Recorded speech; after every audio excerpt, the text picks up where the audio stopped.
பார்த்திபன் கனவு பகுதி 10 தொடர்கிறது.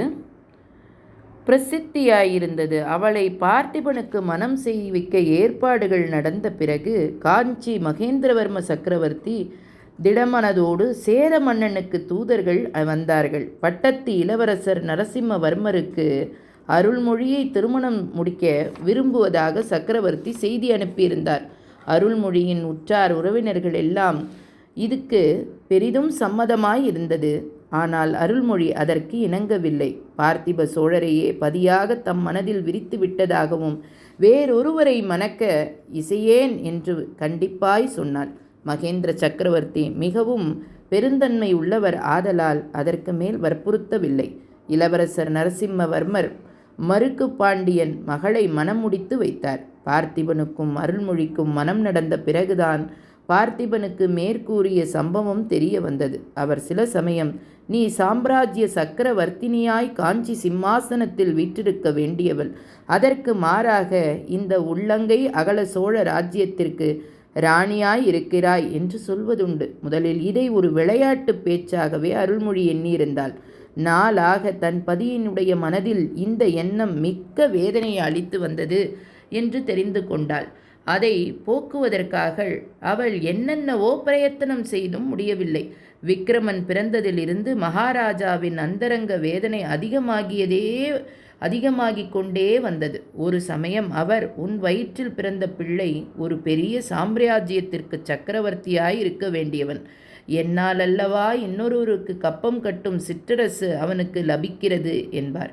இன்னொரு சமயம் அருள்மொழி, உன் பிள்ளைக்கு என்னால் சாம்ராஜ்ய பட்டாபிஷேகம் செய்து வைக்க முடியாது, ஆனால் வீர தந்தையின் புதல்வன் என்ற பட்டத்தை நிச்சயம் அளிப்பேன் என்றார். அவருடைய வாக்கை நிறைவேற்றும் சமயம் இப்பொழுது வந்துவிட்டது. பழைய காலத்து வீர பத்தினிகளைப் போல் அவருடன் தானும் உயிர் விடுகிறதா இருந்தால் பாதகமில்லை. அந்த பாக்கியத்தையும் தனக்கு அளிக்க மறுக்கிறாரே. தான் வீரத்தாயாக இருந்து விக்கிரமனை வீர மகனாக வளர்க்க வேணுமாம்.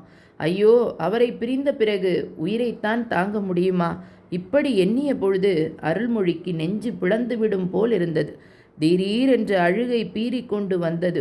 ஓவென்று கதறிவிட்டாள்.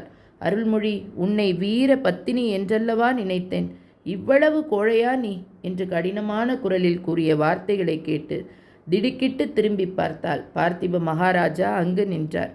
உடனே அவளுடைய அழுகை நின்றது. கண்ணீரும் வறண்டு விட்டது. வா, அரண்மனைக்கு போகலாம்.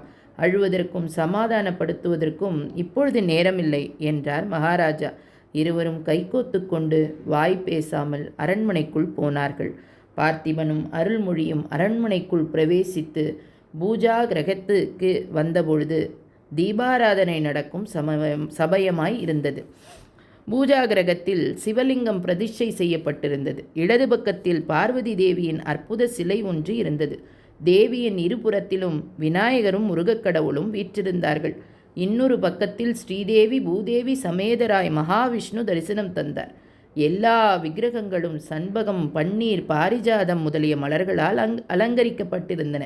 பெரிய தெய்வ சன்னதியில் இளவரசர் விக்கிரமன் கைகூப்பியபடி மூவருக்கும் பிரசாதம் கொடுத்துவிட்டு வெளியே சென்றார். விக்கிரமன் மகாராஜாவை பார்த்து, அப்பா, சித்திர மண்டபத்துக்கு போகலாம் என்றீர்களே என்று கேட்டான். இதோ நான் வருகிறேன் விக்ரமா, நீ முன்னால் போ என்றார் மகாராஜா. விக்கிரமன் வெளியே சென்றதும் மகாவிஷ்ணுவின் பாதத்தின் அடியில் வைத்திருந்த நீல வாட்டமான மரப்பெட்டியை மகாராஜா சுட்டிக்காட்டி சொன்னார். தேவி, அந்த பெட்டிக்குள்ளே என்ன இருக்கிறது என்று நீ என்னை பல தடவை கேட்டிருக்கிறாய்.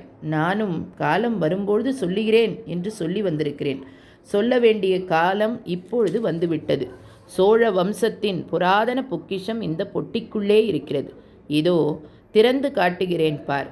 இவ்விதம் சொல்லிக்கொண்டே மகாராஜா அந்த மரப்பெட்டியை திறந்தார். பெட்டிக்குள்ளே பலபலவென்று ஜொலித்து ஓர் உடைவாளும் ஓர் ஓலை சுவடியும் காணப்பட்டன.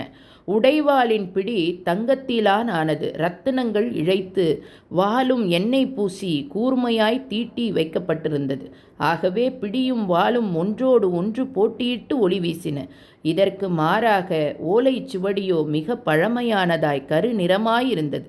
பார்த்திபன் சொன்னான், தேவி, இந்த உடைவாள் சோழ வம்சத்திலே முற்காலத்திலே பிரவேசித்து பிரசித்தி பெற்றிருந்த சக்கரவர்த்திகள் காலத்திலிருந்து வந்தது. கரிகால் வளவனும் நெடுமுடி கிள்ளியும் இந்த உடைவாளை தரித்து உலகத்தை ஆண்டார்கள். ஓலை சுவடியில் உள்ளது நமது தமிழகத்தின் தெய்வ புலவர் அருளிய திருக்குறள். இந்த உடைவாளும் குறள் நூலும் தான் சோழர் குலத்தின் புராதன பொக்கிஷங்கள்.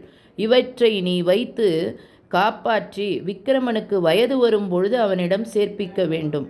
அருண்மொழி, இந்த புராதன உடைவாளை என் தகப்பனார் அணிந்திருந்தார். ஆனால் நான் அணியவில்லை. கப்பம் கட்டும் சிற்றரசனாயிருந்து கொண்டு கரிகால் வளவனும் நெடுமுடி கிள்ளியும் அணிந்த உடைவாளை அணிய நான் விரும்பவில்லை. விக்கிரமனிடம் நீ இதை சொல்ல வேண்டும். எப்பொழுது அவன் ஒரு சின்னஞ்சிறு பிரதேசத்தையாவது சுதந்திரமாக மன்னனாகிறானோ அப்பொழுதுதான் இந்த உடைவாளை தரிக்கலாம் என்று கூற வேண்டும். அக்காலத்தில் இந்த உடைவாளை தரித்து இந்த தெய்வ திருக்குறளில் சொல்லியிருக்கும் வண்ணம் ராஜ்ய பாரம் செய்யும்படியும் கூற வேண்டும். இந்த பொறுப்பை உன்னிடம் ஒப்புவிக்கிறேன் அருள்மொழி. அதை நிறைவேற்றுவதற்காக தெய்வ சந்நிதானத்தில் எனக்கு